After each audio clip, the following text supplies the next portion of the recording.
APU. American Public University is proud to present The Everyday Scholar.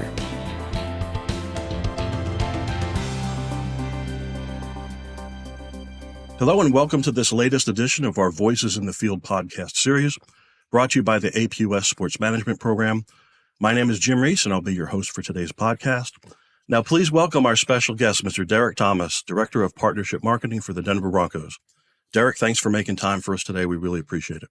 Good morning, Dr. Reese. My pleasure. Thanks for having me on. I've actually been wanting to do this for quite some time. I'm glad we finally had a chance to do it. Same. Well, for our audience, Derek, this is for our students, most importantly. They have a lot of questions about working in pro sports, and we'll focus on getting you to share some wisdom with us on your, my gosh, if my math is right, is it 27 years now you've been with the Broncos? Yeah, this will be my 28th season going in. Just blessed to have a career like this, and my key card still works, so I'll keep showing up. Please share a little bit. I know your job has changed over the years a little bit, but please share with our audience what your responsibilities are with the Broncos and in the marketing office, and the things you get to do, and perks, and maybe some of the things that are challenging as well. So when I first started with the team, it was an internship role. Never intended for it to become a career. At the time I had a job, I was working in the Olympics, was more kind of in the Olympics field. So kind of wanted to pursue that. So started an internship with the Broncos more just for fun. So wanted to be part of games, wanted to be part of the team. I grew up in Denver, grew up a Broncos fan. So it's a passion industry. So it started just as an internship. And then a lot of things as in life, it's about timing. The timing, there was a new stadium on the horizon for the Denver Broncos. They were about to be a rocket ship and hiring new employees. So, I was really lucky and blessed to have an opportunity to get a salary opportunity with the team. Started at the absolute very bottom of the ladder as a ticket assistant with the Denver Broncos. Didn't even really have a marketing or a corporate sales department at the time when we first started with the team. So was in the ticket office role, ticket operations role for a few years. And then as the new stadium was kind of coming online, shifted into more of a ticket sales role, working with club seat holders, suite holders. So that's where I got my first kind of was able to dip my toe in the water of the actual sales perspective of the team. So shifted from ticket operations more to ticket sales, premium seating sales. And then as our new stadium was completed and we were moving into the stadium, which is hard to believe it's now 24 years old. I refer to it as new stadium. We shifted from old Mile High to, at that time, it was Invesco Field at Mile High. We started a marketing department and a corporate sales department. So I was able to make that transition to our corporate sales team and move into sponsorship marketing and sponsorship sales. And then did that for several years with the team. Marketing kind of sponsorship was all rolled into one at that point in time. And then over the years, it's become kind of siloed departments, which is wonderful. So now instead of wearing several different hats, you get to kind of be a expert of kind of whatever you're doing within your field. So then over the years, kind of grew my portfolio with the team, managing a lot of our tier 1 top partners. So now I'm on our partnership marketing side where I'm just kind of managing those relationships. So partners like Coca-Cola and United Airlines and Ent Credit Union and a lot of our biggest partners that we have with the team. So as you've seen, my roles have shifted over the years, but that's kind of my role now. So I manage a lot of our top tier partners. Speaking of perks, because students ask all the time, do you miss the NFL? And I tell them I miss the relationships and I miss the perks. I don't miss the hours. That's for sure. But as I mentioned earlier, before we jumped on, one of the benefits is you get to travel with the team and do all kind of neat things. So obviously those are some of the nice things. What's the hardest part of your job? You think about this a lot. What I love most is the relationship building. You love getting to know your partners. I've a lot of these partnerships, whether it's with Coca-Cola or Verizon Wireless or United Airlines. They've been partners of the Denver Broncos for 20 plus, 30 plus years in a lot of cases. And I've managed those relationships now for 15, 20 plus years. And you get to know these people. You get to know them personally, you get to know their families. So that's one of the things that I enjoy the most is just the personal connections. And then I guess on the flip side, to answer your question, is potentially losing those connections. So people, maybe they'll switch industries or they'll retire or move on, or you change partners. So trying to keep up with those relationships and keep those relationships strong and that trust strong sometimes can be a challenge. It's a fast-paced industry. I mean, it is constantly changing. The technology is changing. Emerging categories are changing. So, I mean, you have to be a student of the game. I think I say it over and over again. It's a passion industry. To get into this industry, to stay successful in this industry, you have to have the passion. If the passion isn't there and you don't love what you do, I don't think the business of sports is probably going to be for you. So it's something that you have to stay sharp, keep your tools sharp, constantly learning, constantly working. A lot of times people will say, if you leave the NFL, you think maybe the grass is greener and you're going somewhere else. And I always tell people that the grass is greener where you water it. So focus on where you are, water the grass where you are. The grass is going to be green if you're taking care of it. That's a great line. I don't think I've ever heard that one before. So I'm going to have to borrow that one from time to time. So hopefully I'll have permission to do so. But I've got it trademarked, so just you'll pay me $1 every time you say it. So it's just like the music industry. Okay. Right. So 15 years from now, you're going to be getting royalties in the mail. Love it. You know, the networking and the building relationships, that's my favorite part. And I joke around with my colleagues that I spend way too much time on the phone, and it's just keeping up with former students and LinkedIn and, you know, all the different, and I still don't spend enough time to keep up with everyone because it's impossible. You have so many people that you've met over the years, but yeah, it's the camaraderie and the relationships. That's what I miss, you know, most. And now I get to live through my students a little because I'm out of the industry, but I can still stay connected because I've been around long enough now that most of them are in pretty high places. So it's pretty neat to be able to do some of the things I still get to do. So speaking of being blessed, I look at myself the same way. So that's special. The mentorship piece is something that I really just absolutely love doing in my career. And it wasn't something that you focus on too much younger in your career. But as you get older and you're bringing on interns and you're bringing on more employees and you're part of the hiring process, you see them flourish in their careers. And you take a lot of joy and pride in people that you've kind of mentored over your career. And same now, I'm cheering for teams that are in playoff games in NHL or NBA or other NFL teams around the country, just because I know that they've got great employees that have worked on our side at some point in time. So you're cheering for them as well. Exactly. You want them to get a ring as well. Exactly. Now, one of the questions, and this is a hot question about switching offices. And, you know, we started together in ticketing and you made that move into marketing. And so I guess my question is on behalf of our students, is that a path, because ticketing is still the best, easiest way to break into the industry. Is that a path that you recommend, or do you have to be careful how you play that to make sure you don't burn a bridge? Or what are your thoughts on that? Great question. And it is a topic. I think a lot of it comes down to kind of the trust of that team and the trust of that organization to allow you to grow. We've got an ownership group and an executive suite right now that's trying to be more inclusive. And I love that. I mean, bringing more people into different meetings, letting people be part of crossover meetings. One of the bigger changes just over my career is just the size and magnitude and employee headcount of these teams.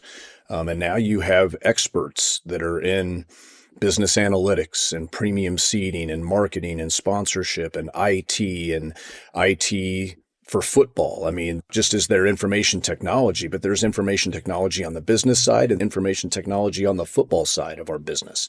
So it's just everything becomes very specialized, and that's terrific. But then you want to try to bring those people in so they get to kind of maybe have an outsider's perspective and maybe a take on your specific department that maybe you had never thought about, some sort of an out-of-the-box idea that will make your department better. So we're trying to bring folks in on the outside and other departments into our team just so they get to see kind of what we're doing, make sure that we have the same shared goals, the same KPIs, make sure that they know what my KPIs are so maybe they can help us hit those goals as well.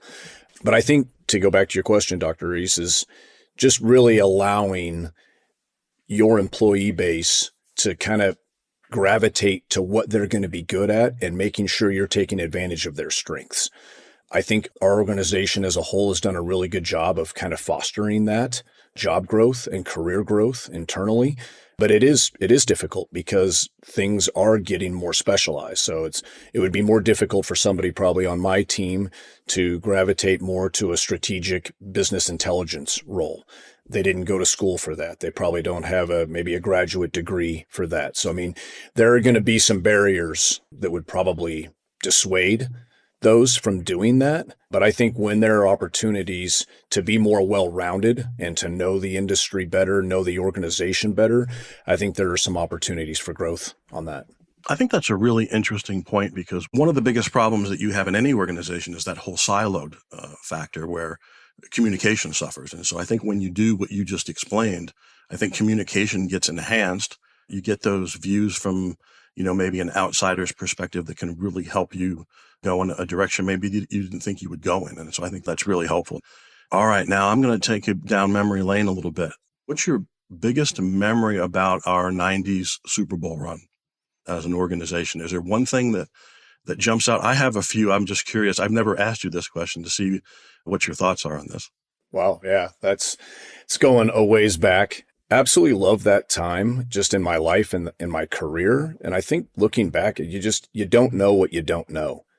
You're just living in the moment. You're enjoying every piece of it. Winning at that level is something that you think it's going to be repetitive. You think there's just going to be more of it. And then all of a sudden the ebbs and flows of sports. I mean, we won back-to-back Super Bowl championships, got to be part of every bit of that. And then you probably take it for granted. And then there was a dry spell. Then you kind of climb the peak again, and we were able to kind of win another Super Bowl championship. And then you appreciate the good times. And then you look back in your career and you're like, gosh, I mean, that's just something you thought it was just going to be on every season. We were just going to be competitive and making deep playoff runs every season. You miss those times, and you find yourself telling your staff and kind of the team about those times and how great they are, and how, I mean, we're all rowing together for the same goal to try to get there both on and off the field, whether on the business side, the football operations side. And so you miss those. I want to experience that again in my career. Those teams we had, I mean, multiple Hall of Famers and still more to come. And then you look at when we won with a Peyton Manning and a Von Miller, we had multiple Hall of Famers, DeMarcus Ware. I mean, now we're kind of entering a new era of Broncos football, brand new coaching staff, brand new draft picks. I mean, new potential QB1 down the road in a Bo Nix. So, I mean, it's a brand new era of kind of where we're going as well. Brand new ownership, brand new executive team. So just a lot of things to be excited about in Broncos country right now. I'm excited still as a Broncos fan to see those things happening. For myself, I can say that ring ceremonies and the parade, those are the things that jump out at me. It's a galvanizing kind of moment in time for your professional life, for your personal life.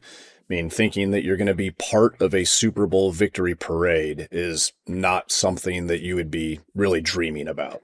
We're not the athletes. We're not on the field. Holding up a Lombardi trophy was never something that I dreamed that we would be doing or have the opportunity to do. And then, like you said, I mean, getting a Super Bowl ring, let alone multiple Super Bowl rings in a career, I mean, those are pretty special things. And I know a lot of people that have been in the NFL that have never experienced that.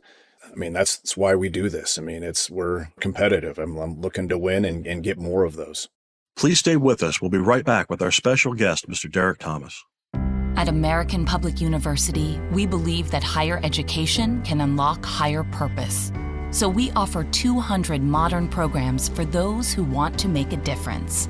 And we believe education must adapt to students' needs. That's why we've made it accessible through online classes and flexible with monthly program starts. American Public University, within reach, without limits. Learn more at americanpublicu.com. Thanks for staying with us. We're back with today's guest, Mr. Derek Thomas. Let's get back to the discussion. All right, now the next question is another common one that we get from students because they think just because you're a fan of sports that you'll make it in the industry. And I try to share the grind from your perspective now that you've seen it from a couple different offices. Share a little bit about that for students. And you mentioned earlier that the passion is what gets you through. That you have to be passionate, there's no question. But anything else that you can share would be great. We talk about it all the time. I mean, it is a grind. There's a lot to do, a lot to accomplish. I think every day is different. That's one of the things that I love kind of about our roles. I mean, we're constantly tackling something different, which I really enjoy. Everybody always jokes about the off season. They're like, well, what are you doing in the off season? Are you bored? I'm like, this is when the business gets done. I mean, I might not be working weekends as much as I do during the season, but if anything, there's probably more work to be done in the off season than there is during the season. During the season, it's a 6-7 day a week job working, whether it's you're traveling for an away game, you're preparing for a home game. The hours definitely are more, but then the strategy, the future forecasting, the planning, the business, the new sales, renewing partners. I mean, those are all the blocking and tackling of the business side of sports is happening during the off season. A quick aside, I think we need to find a new name for the off season. The NFL, somebody could make $1 million coming up with just a new moniker for how we refer to the off season. From the day that the Super Bowl ends to the day you start training camp, it's just preparation. You're preparing for the next season. And I think you need to embrace the grind. I mean, you need to love the work that you're putting into it. I enjoy that. I enjoy getting up, going to work every day, knowing that what we're doing is making a difference. At the end of the day, I mean, we're still a small family-run company. I mean, we're approximately 300 employees. I mean, so we're a small to mid-sized family-run business that just happens to run an NFL franchise.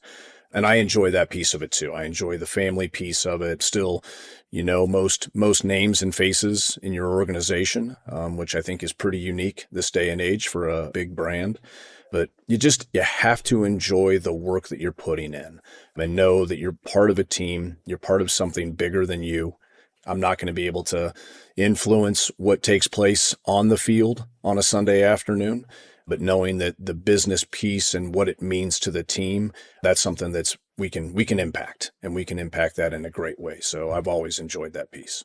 That reminds me of a quote I heard about Michael Jordan and Kobe Bryant and some other athletes, the ones that enjoyed practice and worked just as hard in practice as they did in games. Whenever you have athletes like that come along, and you partner that with talent, there's when you get Hall of Fame type athletes. And so it's interesting that you say that because it's so hard to get in and to stay in.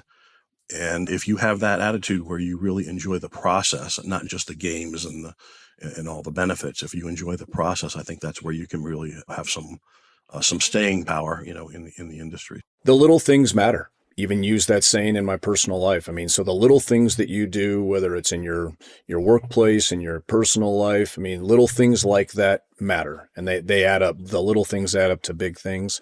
I do remember that absolutely. I think we got kind of the same speech the next year when we went back to the Super Bowl. And it's things that our ownership, executive team, I mean, kind of constantly reiterate to us as an organization as well. I mean, if we can take care of those little things, whether it would be for a coach or a player, then it does impact how they would potentially perform on a game day. And the little things matter when it's talking about our fan base. I mean, there are things that we can do to make a fan feel great on a game day. We only get 10 opportunities at home a year to meet our fan base, take care of our fan base, making sure that they're enjoying the entertainment piece of the game as much as possible. So in those, a smile, a handshake, a thanks for being here. I mean, those little things, I mean, they really do matter. So no, I love that you brought up that story.